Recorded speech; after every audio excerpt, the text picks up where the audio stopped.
Greetings and salutations, this is Imperator Vespasian and his trusty sidekick. Howdy. Today we're carrying on with our Persians. We had a slight different video last time, but this time we're doing the takabara peltasts, who are are Persian pelti.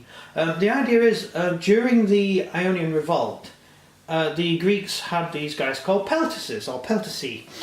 And what the peltasts do, they throw things. They throw spears and, they throw javelins and fire bows, and they throw, what do you call them? Thing on the end of a sling that killed Goliath. Slingshot. Slingshot, that's it. A sling, yeah, that's it, sorry. And they have slingshots, and generally, peltasts were actually, for the Greeks, peltasts were actually a collection of the three. They weren't just the guy with the shield and the javelin, which you have in wargaming, you know, when you play on the table. In reality, the bowmen and the Greeks didn't have different units. They were all the same. So you had the guys with the shields in front, the bow and would fire from behind, and the guys with slingshots would just jump through and lob a slingshot in the direction of the enemy. And the Persians found that these troops were very annoying because they were light. So they were hard to chase down, but they were very manoeuvrable, but they could also do quite a lot of damage to the Persians, because the Persians, particularly the Immortals, had no armour. They used a big wicker shield, which a javelin will go straight through. So the Persians upgraded their army and hired or trained a huge amounts of troops, the takabara, who would become peltasts, and they used huge amounts of peltasts, massive amounts of them. They just went over the top.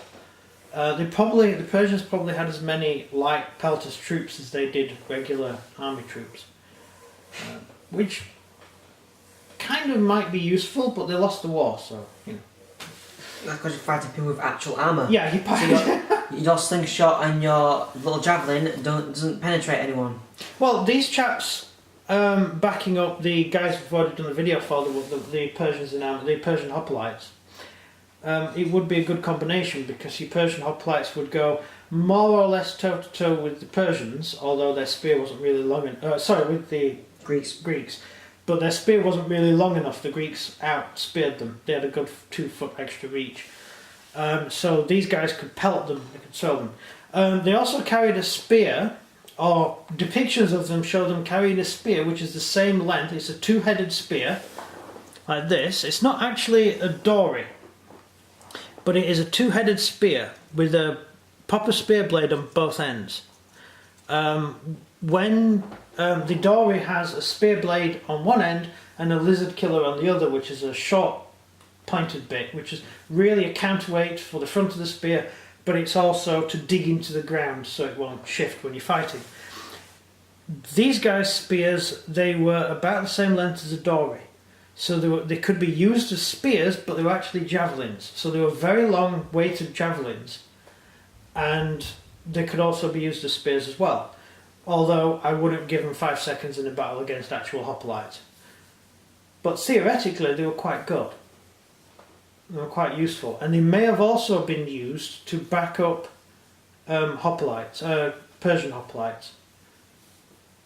because of the length of the spear. One of the ideas is maybe the length of the spear is so they could actually stand behind the hoplites and jab forwards. The Persians did train to fight in ranks, each rank having a different job.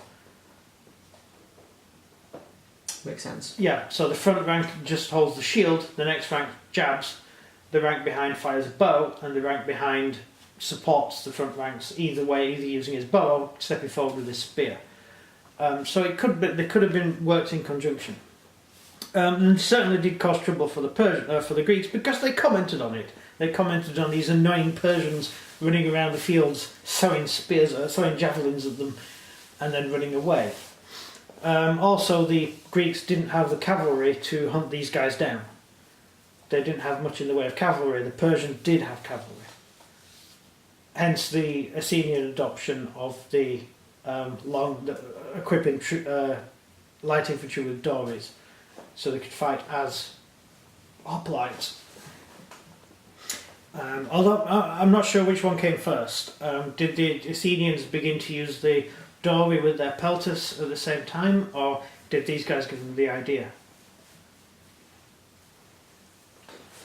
Because if you think of a Athenian, I'll just get one out. I've got one here. Here's an Athenian peltas. And the Athenian peltas has the longer shield, but he also has a dory as well as the spears, so he can fight as a hoplite. And it could be that they got the idea for the Persians. Perhaps. Yeah, but the problem is, with all the depictions of the battles and stuff, most of them are post-battle, so we don't really know when it actually came in. Just a lot of it's guesswork.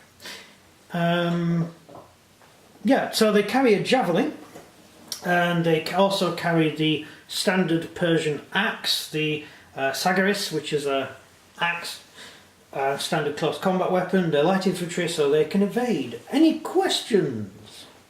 Yeah, shield. Shield is just a half-moon shield used by peltases. It doesn't help your head, does it? No. It's just for blocking, that's it. It's basically like a target shield. It will stop an arrow. Probably won't stop anything else. And certainly won't stop anything the Greeks are carrying. Well, I'll go straight through you. Yeah, but it's very good for putting down rebellions in Persia itself, because you're fighting against guys who are using stone weapons still, so that's useful. But against a modern for the period army, one stand a chance. So what you do, you hit and run, you're running, lob your spear, run away. Javelin, sorry. Yeah. If you noticed, I don't know if I've already said this, with all the command for the Persians, I've given them the Persian cloak. So all the command units for the Persians are the Persian cloak. As well as the sign to let the general know how well your units just fought. Any more questions? One last one. Yeah. I thought peltases act in a group of 4. Charge up, throw some stuff, run back to your lines. Oh, right? okay, Not massive groups. 2x2 cover formation. Yeah. Yeah. You would have 2 peltases who would stand ready, and 2 peltases would fire over there, jump, run forward, and throw. And then they would be able to withdraw behind the guys who are bracing themselves. That's in close combat. That's generally how they would fight. And you could do it by huge ranks, but mostly peltases worked in small units, sort of spread out over the battlefield. You didn't all mass together generally. It's easier to move. Yes, maneuver. and you need gaps. If you've got gaps, then you don't have to worry too much about cavalry. Because a peltas on his own, with a man and a horse chasing him, the peltas will win.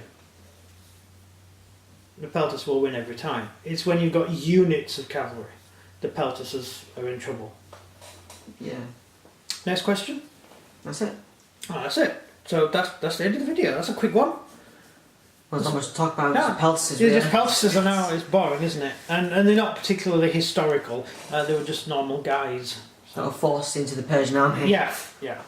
So if you enjoyed this video, please like and subscribe, and comment down below what you think of the, what are they called? Takabara. Takabara Persian peltasts.